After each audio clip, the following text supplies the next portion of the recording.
Hey everyone, in this video we will see how to fix this network sound but no picture HDMI input and receiver reset.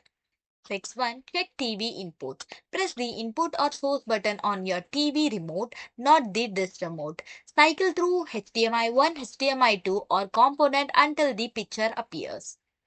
Fix 2. Reset the disk receiver. Unplug the power cord from the electrical wall outlet. Wait for 10 seconds before plugging it back in. Allow the receiver 5 to 10 minutes to reboot and download the program guide.